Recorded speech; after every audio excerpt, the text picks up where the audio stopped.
program on the right side in the middle. Not at the bottom. Center for Spiritual Living of Greater Cincinnati is a spiritual center living and teaching the principles of science of mind. By changing our thinking, we change our lives and experience God as all there is. The vision of our center is to be a community that expresses love and wholeness to and for all. Our core values are love, spirituality, integrity, service, abundance, consciousness, mindfulness, and dynamic energy. Now it is time to do our special reading for today and the invocation. Please take a couple of deep breaths as we shift into the more contemplative, sacred part of our service.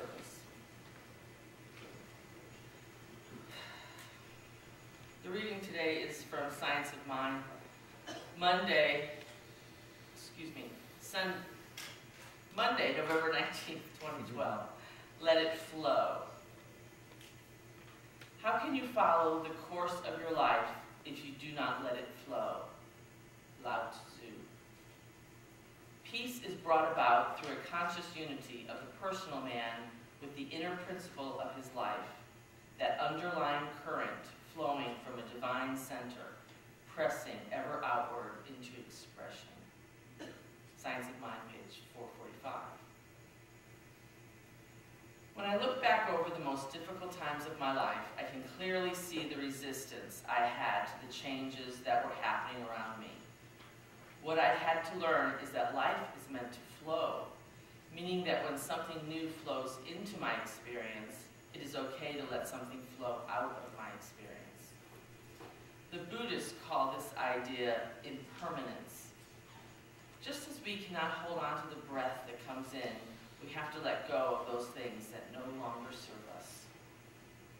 I put a bluebird nesting box in my backyard years ago, and I was thrilled when a pair of bluebirds set up house in it. Soon there were 3 baby birds demanding to be fed, and it was a joy to watch the mother and father birds bringing them food and feeding them. One afternoon, I watched as one of the baby chicks, who was now a young bird, came out of the nest and hopped up onto the top of the box. I could hear the parents calling the bird from far off branches in the woods, urging the baby to fly toward them. After a few moments of hesitation, he flew towards the woods. The second and third bird followed to vistas unknown. We cannot be the person we were and the person we are to become. Let life flow and take you to greater adventures. Our affirmation for today is, I let life flow, trusting that Spirit divinely guides and supports me every step of the way. Please join me in prayer. God is the infinite Spirit, the consciousness of all. There is but one life, and we all live in that life, God's life. The supreme intelligence of the universe and the unconditional love of divine essence is all there is. It is everything there is. It is the thing itself. We live in spirit. My heart, my mind, my breath is not my own. I am a creation of the Divine One. As I know this is true for me, I know it is true for each loved one here today, and for each and every person, place, and thing in this universe.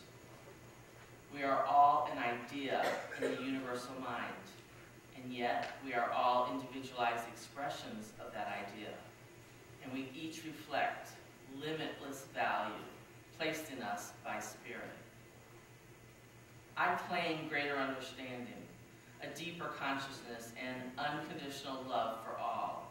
I affirm for each being in this life freedom from all discord, and the certain knowledge that this freedom is our birthright. I am grateful for all blessings. I give thanks for each person here today, and for those who have gone before us, and for those who are yet to confidently release my word to law. I let go and I let God, and I feel peace. And so it is.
Day before Thanksgiving, and a butcher is locking up his shop, and there is a man frantically pounding on the door. And the butcher takes pity on him and opens the door. And the man says, "Please help me. I forgot to buy the turkey and my wife will kill me." The butcher says, "Okay, let me see what I can find."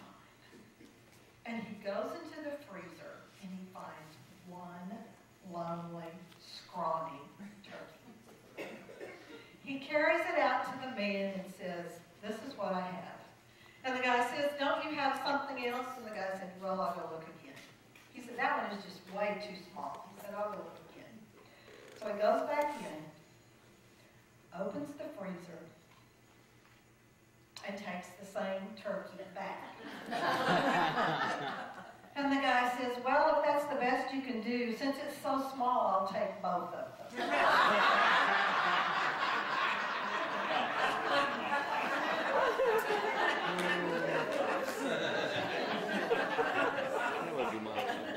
That one has absolutely nothing to do with the service, but I thought it was good. There was a little boy named Bobby, and after Thanksgiving dinner, his cousin finds him outside digging and planting in the dirt. His cousin looks at him and says, "Bobby, what are you doing?" He sees that Bobby is planting bird seed. He says, "What are you doing, Bobby?" Bobby looks at him and says, "I'm growing next year's turkey." That one sort of has something to do with the service. Today we are looking at the joy of release. This is Thanksgiving week, in case no one has noticed. And Thursday, or somewhere around that time, many of us may have the opportunity to gather with our family. Sometimes this is good, and sometimes it's not as good as it could be. But what I would like you to think about today is releasing the old stuff that's not so good. Many of us get into a way of thinking about family and friends and a way of thinking about people where we don't really want to be around them. We think they did something to us 25 years ago and they've never said they're sorry, so we still carry it around with us. Of course, they don't remember what they did and they don't know why we're angry at them. I think one of the greatest gifts anyone can give themselves is forgiveness. I found a quote from Holmes today that I had to read 4 or 5 times, and I'm still not sure I find it a comfortable quote. And maybe it didn't even make it up here, which is fine. I will paraphrase it. That was a good one. Holmes says that over time he had met many people who had lost, for some reason, family, friends, spouses, for whatever reason. Some of those people had passed on into a greater experience, and some others, things had happened, there was anger, there was unhealed stuff. And there was unhealed stuff about the people who had went on to the next plane of existence. But what Holmes said was, he really couldn't understand why people insisted on dragging the coffin with them. Why they continued to carry the old luggage, the old thoughts, the old beliefs, whatever it was that keeps us chained to the past, that keeps us unable to experience the joy of the presence, that has us dreading walking into the room where Great Aunt Sarah is, or whatever the name is. I actually don't have a Great Aunt Sarah, but many of us do. So what do we do? How can we forgive? How can we let go? How can we release whatever it is that keeps us bound and bond to the past? Do the words, just do it, have any meaning? One of the things about forgiveness that many of us forget is to forgive someone does not make them right. You can forgive anyone. You can let go of whatever that anger is, whatever that experience was. You can let it go and free yourself from the baggage, from the coffin, from those thoughts, whatever it is that you are hanging on to. But you have to do it first inside. And a lot of times when we're in the midst of this process, that you think, well, why should I have to do the work? They're the ones who did the wrong thing. Just ask me, I'll tell you all about it. But we have to do the work. How many of you have ever tried to paint the outside of a house? Have you ever noticed that if you do not do the prep work, the scraping, the sanding, the primer, whatever it is, if you don't do the prep work, you end up with exactly what you had, with a coat of paint slapped on it? Unfortunately, many of us, when we do our work through these spiritual principles, and one of the same principles they teach at Unity, because principle is principle no matter what center you sit in on Sunday morning, that unless we have done the work, we end up with the same thing we had before. I heard Dr. Michael Rice, who was doing seminars in the area about 15, 20 years ago, make the comment that if you had been in 42 relationships and the same thing happened every time, you're probably the one that was the issue. He actually said, you are the issue. So we have to do our work. Just like when we prep a room or a house to paint, we have to be willing to do our work. We have to be willing to do the forgiveness work. We have to be willing to really let go of the energy, the power, whatever it is that is attached to that experience. And even more so for some of us, we have to let go of the need to be right. Because as long as I am stuck in a situation where I think my way is the only way that was right, I cannot release it. I cannot let go of the energy. I cannot let go of whatever it is. I am still attached and immersed to that response. I am still attached to that situation, to that experience.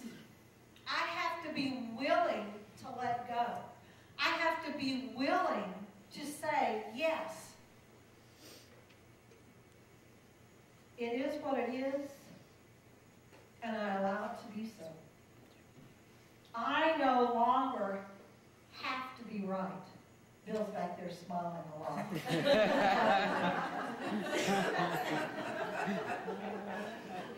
But I really have let go of a lot of my need to be right.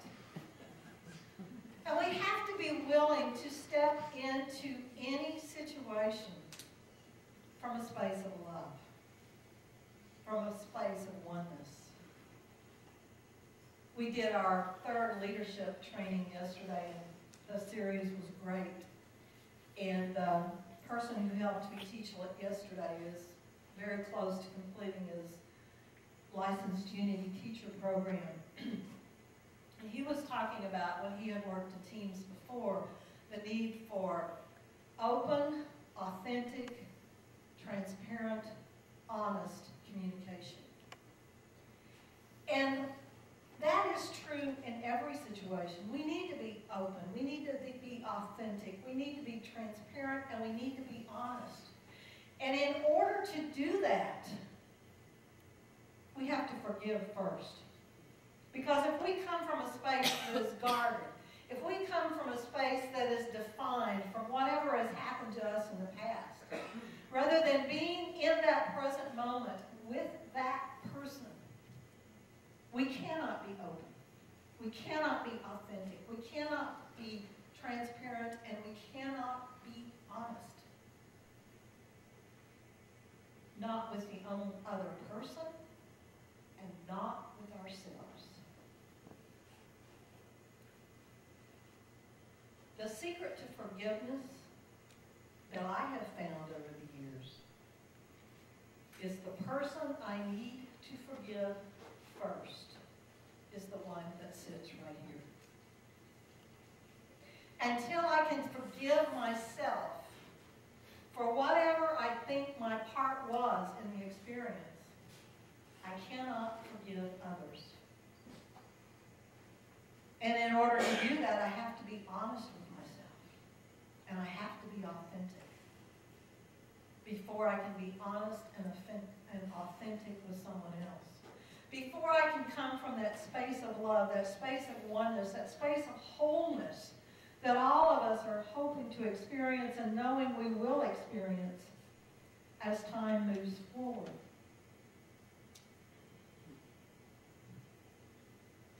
Holmes says one of the best things a person can do would be to forgive himself of all his mistakes and do it until he finds release, or do it until we find release.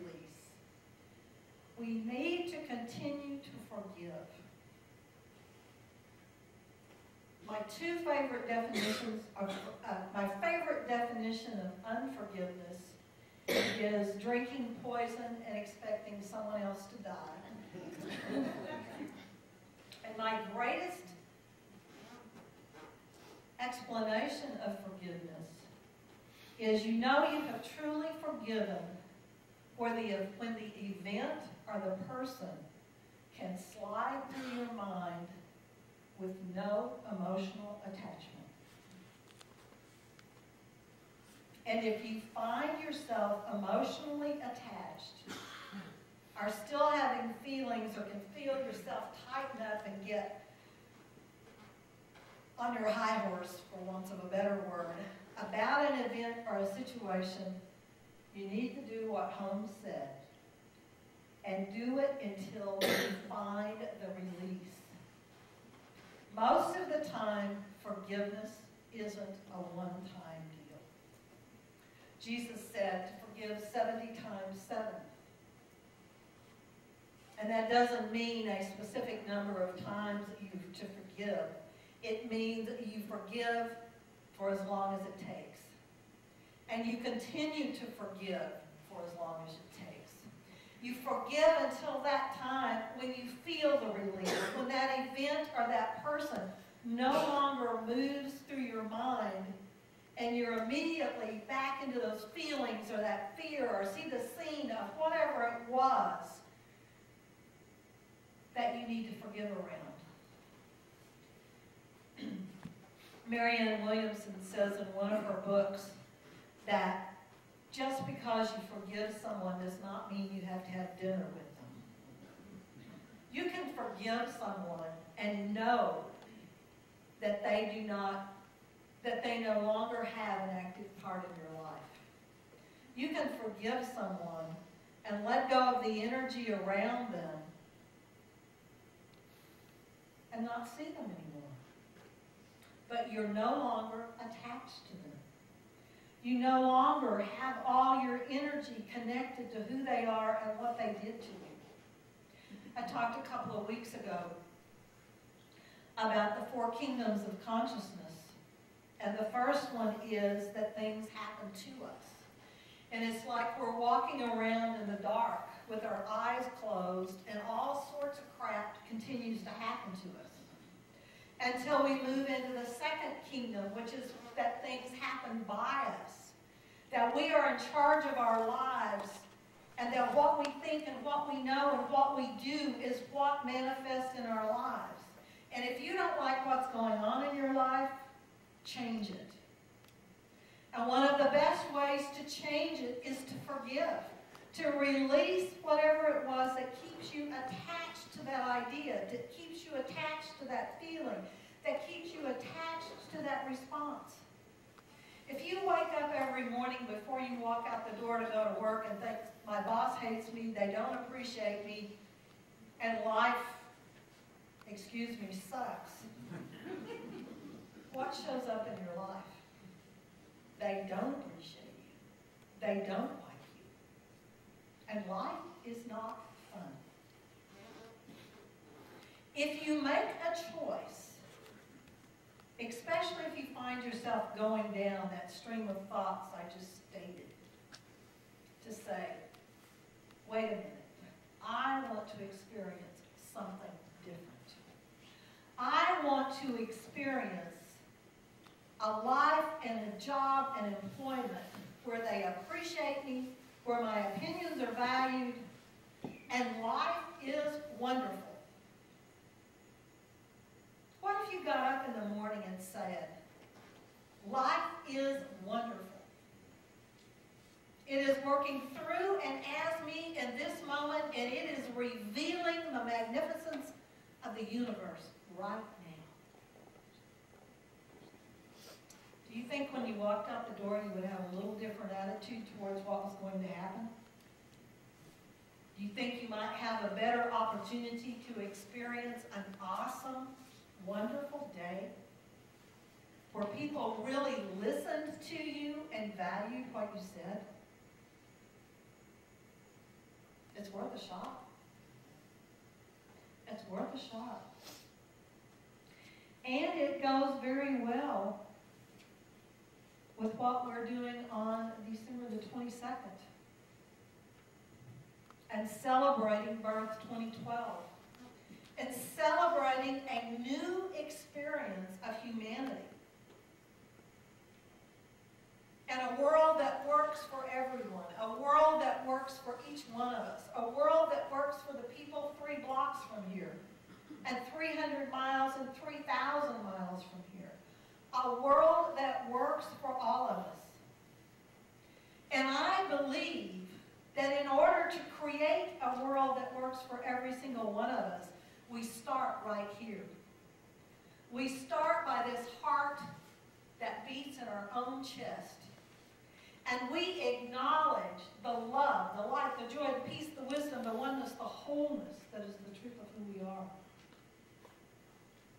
And we release the fear. We release the belief in limitation, lack, evil, whatever it is that keeps you stuck in this moment. You let it go.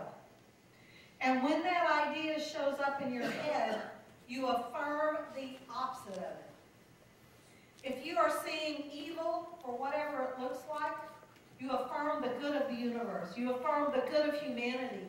You affirm the good of your great Aunt Sarah, or whoever is showing up in your life in that moment that you see as lack, limitation, whatever it is. You affirm that you know in this moment God is working for and as me. I am love, light, joy, peace, wisdom, oneness, wholeness.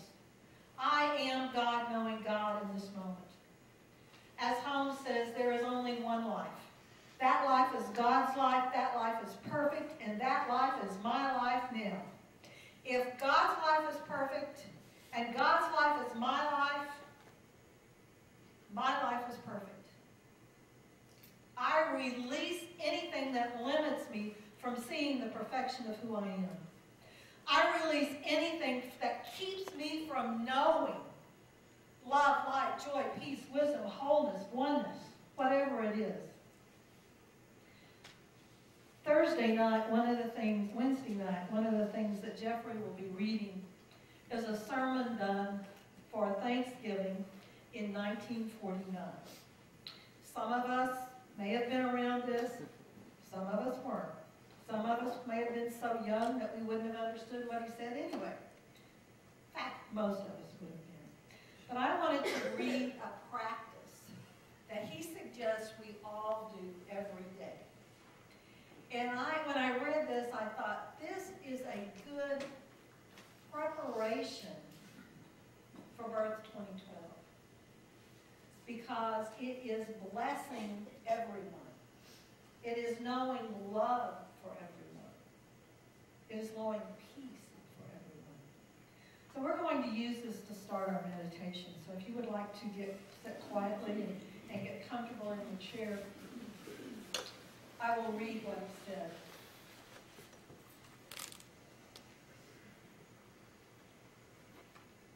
And I will start it with, there is only one life. This life is God's life. This life is perfect. This life is my life now. And Holmes says to take some time each day to say, I bless every member of my family. I bless my husband. I bless my wife. I bless my children. I bless my partner. I bless everything that they are doing. I bless their gifts. I bless who they are and how they show up in this world. I bless my friends. I bless them for being there and knowing who they are. Now breathe deeply. I bless my country and I bless its leaders. And I know that they are absolutely divinely guided in the choices they make in governing this country.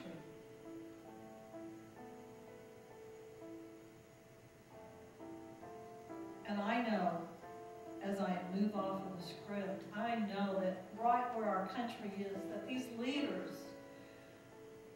understand the power of communication, the power of consensus, the power of creating and allowing to unfold a country that works for and as each one of us and for and as every being in this country and on this planet. I know that in this moment, something shifts, and we work together to see this be revealed. And I know that each one of us that have a business, a community, whatever it is, that we also bless that company. We bless the company that we work for. We bless the companies that provide us goods and services. We bless every being on this planet. We bless our customers. We bless our congregations. We bless the people driving down the street in front of our building. We bless everyone we work with and every life they touch. And as we continue blessing, we also bless ourselves. I I know for and as each of us that we are the divine, knowing the divine. And when we look in the mirror, we see that divine oneness that is the truth of who we are, as we know God works for us by working through us. And we remember that there is only one life. That life is God, this life is God's life, and this life is my life, and this life is perfect. And if my life is God's life, and it is perfect, I am perfect. I do my absolute best in every moment. And I know I did my best. And knowing that I am human, I know that in later I may find that something wasn't quite as perfect as I wanted it to be. But I know I did my best in that moment and what I knew in that moment. We celebrate life. We celebrate spirit. We celebrate this community. We celebrate Garden Park Unity. We celebrate every person on this planet. And know God is here and now, through and as each one of us.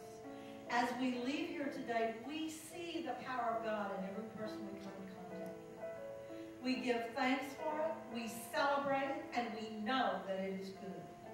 And in gratitude and thanksgiving, I lovingly release these words to Spirit, as together we say, and so it is, and so it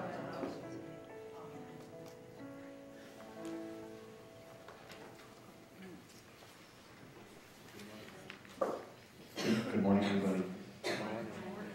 As I said before, this is a very exciting day as we get to share music with you that we've been working on between our two choirs. I'd like to acknowledge Connie Krause. She's right over there. She's going to be directing, and this is her idea to get this started. It's a really neat concept, as Kathy said last week in the service. This is a new time, and there's no longer my church and your church. There's only one church, and that's what we're all a part of. And I think we start with the music. We'll see where we go from there. We got a little concert for you. We got 3 songs, so just sit back and relax. And we're starting off with this really fun little piece by Andy Beck called Jazz Cantate.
I love that.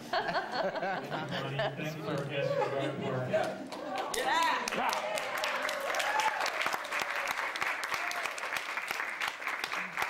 You know, our guests You should have for us too, if you like. We chose in Fairmont, and so if you don't want to get there, we Thank you, Billy. Thank you, Carmen. Thank you, choir. Woo, fantastic.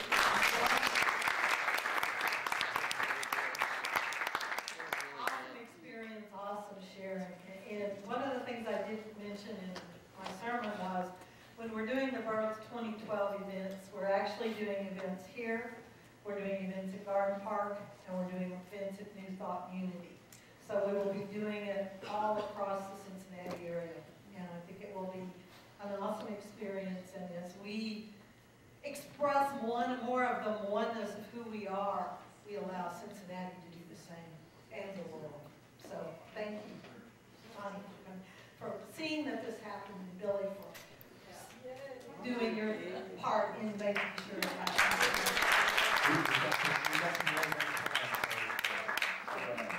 We're looking forward to the events.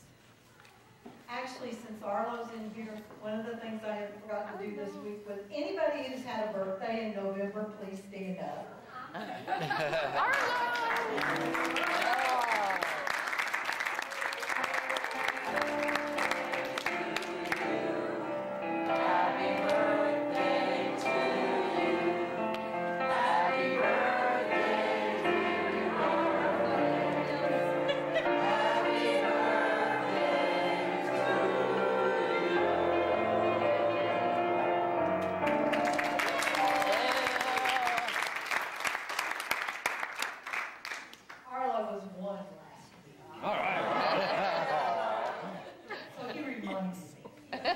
And after that joyous event, it is now time for our prosperity gathering.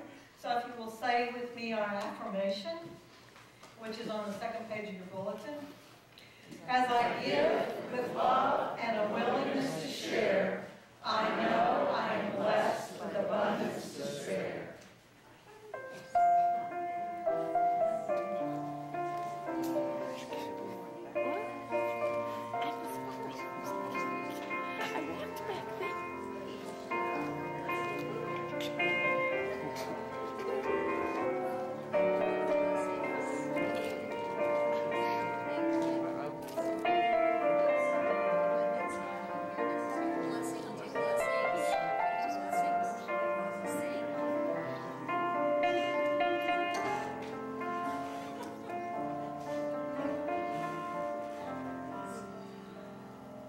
We take this time to say thank you, God.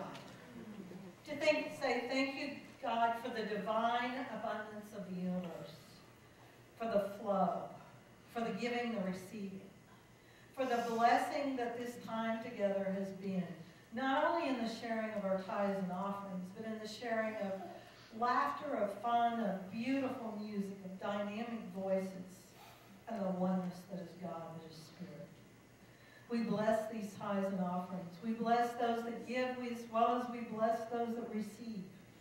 We give thanks and gratitude and blessing not only to this congregation, to this wonderful world in which we live, but also those companies and communities that provide gifts and services to us. We say thank you through their support, through our saying thank you by paying our bills and being that divine fountain of giving and receiving is the truth of who we are. We also take this opportunity to know wholeness, oneness, perfect employment, perfect housing. Whatever the divine need is, we know this for and as each member of this community, this city, this country, this world. And specifically, we know that right where Georgie Ann is, that she is quickly recovering, and that her healing amazes her doctors even quicker than it did last time. We know her oneness. We know not only her wholeness, but we know the wholeness for everyone who comes to mind at this moment. We give thanks for this time together. We give thanks for this oneness. And knowing that it is good and knowing that it is done in gratitude and thanksgiving, I say thank you, God. As together we say, and so it is, and so